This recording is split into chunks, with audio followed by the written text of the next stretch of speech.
तो जब गुफ्तगू इन्होंने शुरू की तो मैंने कहा यार ये तो बड़े अच्छे अच्छे इंसान हो गए हैं, ये तो जनाब अच्छे ट्रैक पे चढ़ गए हैं। लेकिन जैसे जैसे गुफ्तगू आगे बढ़ी पता चला कि उधर के उधर ही है।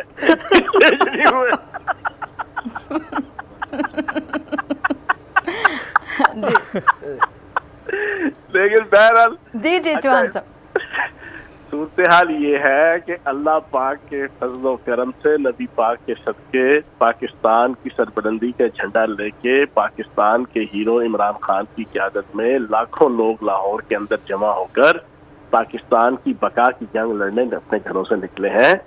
6 दिन का प्लान है, कोई वेस्टर्न इंटरेस्ट नहीं है, कोई इंटरनेशनल एस्टेब्लिशमेंट पीछे नहीं है, कोई नेशनल एस्टेब्लिशमेंट पीछे नहीं है। पाकिस्तान की हिस्ट्री में पहली दफा एक मूव चल रही है जिसके पीछे ना कौमी ना बैरूनी कोई ताकत नहीं है, सिर्फ अल्लाह पाक की जात है, इमरान खान साहब की डेडिकेशन है, इमरान खान साहब की जुर्रत है, इमरान खान साहब की हिम्मत है, इमरान खान साहब का बलबला है, इमरान खान साहब का एक क्लियर कट स्टैंस है कि हमने इस पाकिस्तान को जो ना वो जो गोरे अंग्रेजों से तो जनाब निजात दिला दी थी, लेकिन ये काले अंग्रेज जो हमारे सरों पे मुसल्लत हैं, जो सुबह शाम कहते हैं कि हम भिखारी हैं, हम गुलाम हैं, हमारा कोई हक नहीं है कि हम बैरूनी ताकतों के सामने खड़े होके कोई बात करें। वो जैसा कहेंगे हम वैसा करेंगे, वो हमें नचाएंगे तो हम नाचेंगे, वो हमें बैठाएंगे तो हम बैठेंगे, वो हमें दौड़ाएंगे तो हम दौड़ेंगे, वो हमें पीटी कराएंगे तो हम पीटी करेंगे। हमारा कोई राइट नहीं है।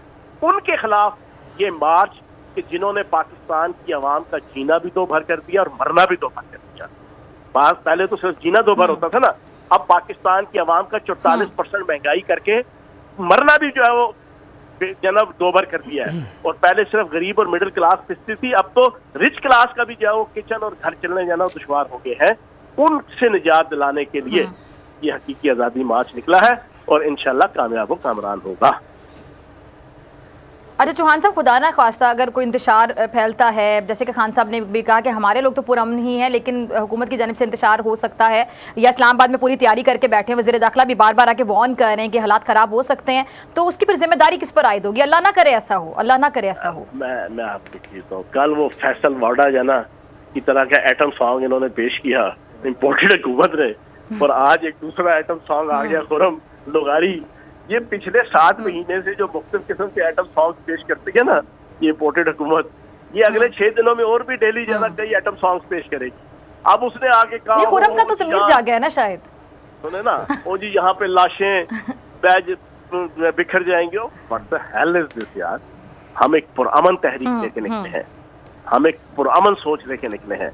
हमारा आइन और हमारा कानून हमें इजाजत देता है, और दुनिया की हर मुल्क और हर जमहूरियत के अंदर भी और गैर जमहूरियत के अंदर भी जहाँ पर मार्शल्ला है, ऑटोक्रेसी है, बादशाहत है, एरिस्टोक्रेसी है, वहाँ पर भी, और जहाँ पे पार्लिमानी जमहूरियत है, ये रवायत है कि अगर मुल्क की आवाम 60%, 70%, 80% बाहर निकल आए और हुकूमत और बादशाहत और खिलाफत और जो मर्जी निज़ाम मुमलकत हो उसके खिलाफ आवाज बुलंद कर दे कि हमें ये कबूल नहीं है, तो फिर उनको जाना पड़ता है, चाहे वो बादशाह हो, चाहे वो एरिस्टोक्रेट हो, चाहे वो डिक्टेटर हो, चाहे वो वजीर आजम हो, चाहे वो सदर हो।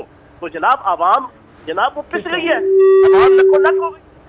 ठीक है जी, ठीक है जी। मुझे ब्रेक का काजर सिद्दीक, मैं अब ब्रेक के फौरन बाद आपकी तरफ आऊंगी जी, ब्रेक के बाद मुलाकात होगी।